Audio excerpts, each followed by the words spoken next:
The cryptocurrency space is about to go absolutely parabolic, or so it seems. Now, in my own humble opinion, I do believe we are on the brink, on the verge of cryptocurrency prices going absolutely insane. And if you are preparing yourself right now by buying into the right altcoins, or even just Bitcoin for that matter, you are set up for success. Now, this is not financial advice. This is just my own personal opinion, but it does make sense to nearly everybody I speak, which, yes, are also crypto people. Because, a fun fact, you might be into crypto, but did you realize that about 95% of the people in the world are not? It's still quite small, but that's about to change. Matter of fact, Watcher just posted about it that less than 5% of the global population is currently invested in crypto, but that's not what I wanted to show you. What I want to show you is right here. Bitcoin is ready for the next phase transition. If you're wondering what he's referring to, let's quickly zoom it in ever so slightly.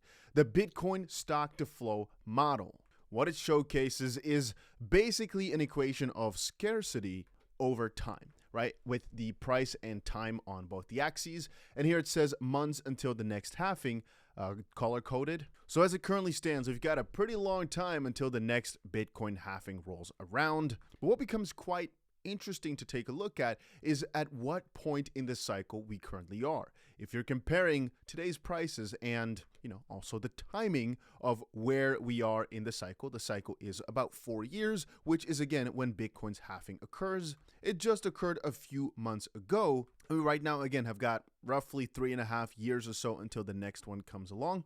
If you just take a look at that, right? So just let's indicate that by the dark blue to red transition.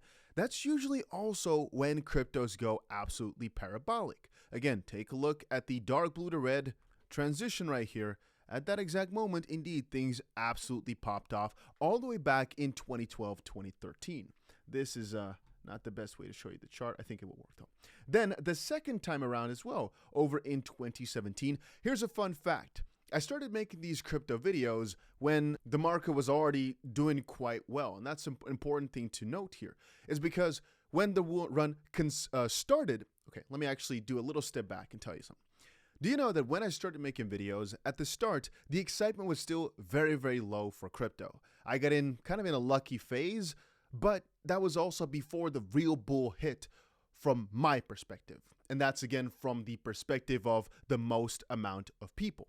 Thinking about it, most people got into crypto when Bitcoin was near its all-time high, hit its all-time high, broke its all-time high, and when it fell down from the all-time high for altcoins to take over. And because that's when people heard it in the news. That's again when euphoria starts, where people think, it cannot break anymore, it can never go down, but it does.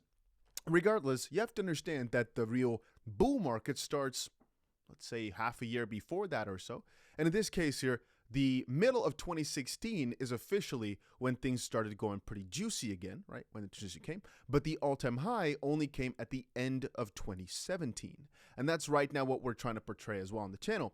That here you can see middle of 2020 is when the run, theoretically speaking, started. But the end of 2021 is when we saw our all-time high and started climbing back down.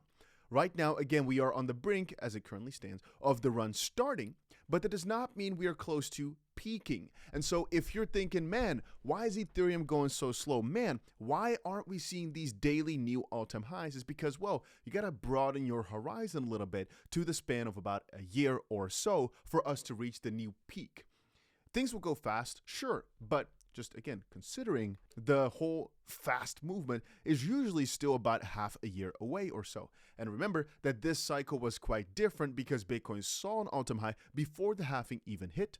Hasn't happened before, but to add some fuel to the fire, we've now also got ourselves the Bitcoin ETFs that are scooping up such metric tons of freaking Bitcoin. Take a look. The Bitcoin ETF flow just 2 days ago was $402 million in the positive. And this basically means that there's almost no sales because it was literally zero, right? But 300 million just from the BlackRock ETF, 56 from the Fidelity, and you can count up the rest. There have been some outflows throughout the last few months, sure, but generally speaking, they're completely left in the shadow by the crazy amount of inflows. And just this week alone, we've just seen these ETFs break records after records after records, after again breaking the records of I think last week, where some days we had over $500 million worth of inflows to the ETFs. And I personally think that's going to make our curve significantly more skewed in a positive way for us, basically, because realizing that this was all before, you know, all these massive moves, all before we had another additional factor of the institutions scooping up everything. And the most important thing, institutions will buy and sell. These ETFs will be traded, sure, but if the flows stay this positive, what's happening is they're getting the Bitcoin into an ecosystem that really rarely ever gets moved out of. So when it gets traded, it's mostly internally, unless there is a very big minus or basically outflow that makes it so they're going to have to push Bitcoin out of their system. Think about it. Let's say BlackRock just keeps buying up Bitcoin. Why would they do that? Well, because there's inflows. Their fund, you know, within their little community, they want to have more Bitcoin. These Bitcoin are now controlled by BlackRock. Why would they ever let them flow out? Well, only if all of a sudden their group of clients doesn't really want them anymore. But if that never happens, all that's happening is this pool of the Bitcoin they control and own will just keep increasing, and the price of that will also increase as people just keep buying more than selling. But also, let's say that right now there's 8 million Bitcoin in circulating supply. I'm not sure how much it really is if you count all the ones that are lost and stuck and whatever.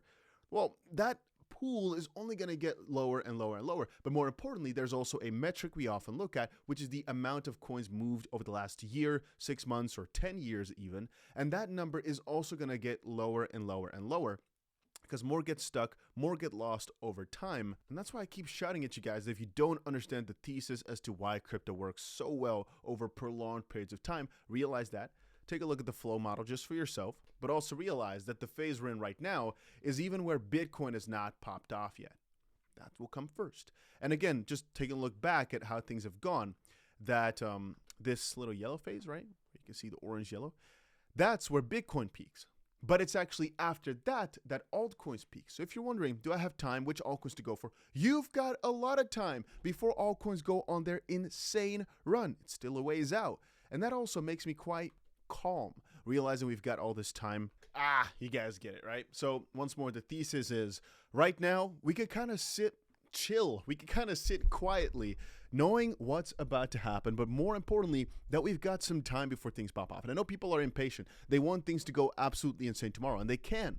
But just know that most probably we've got about a year until the peak of the market. And so what we've got right now is time to accumulate, time to position ourselves, and more importantly, to spot whatever trend is going to be hottest over the next few months, dive into it deep, buy ourselves in, get ourselves juicy positions, and then reap all the benefits over the next 12 or so months. If you're still down on your portfolio, even though you've been in crypto for a year, realize that this is the hardest time.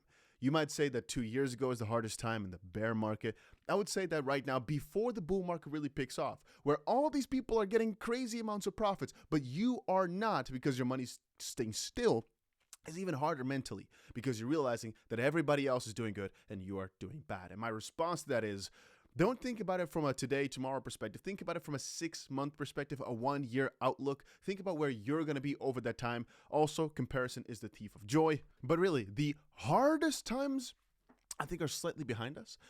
We're still in hard times, I'd say. But think about it also from another perspective. If it was all too easy, then I don't think the gains would be there, if you get my drift, because then everybody would be able to do it. The whole mental part about investing in things, investing in crypto, is also what makes it so lucrative, because most people give up too soon, which is what allows you to make the profit. My thoughts on the matter. Anyway, guys, make sure you enjoy. Why am I saying that? I wouldn't say make sure you press the like button if you enjoyed this video. I'm really happy you guys stopped by and said hi. And that's about it for today's little update. Stay focused. It's going to get better, at least in my opinion.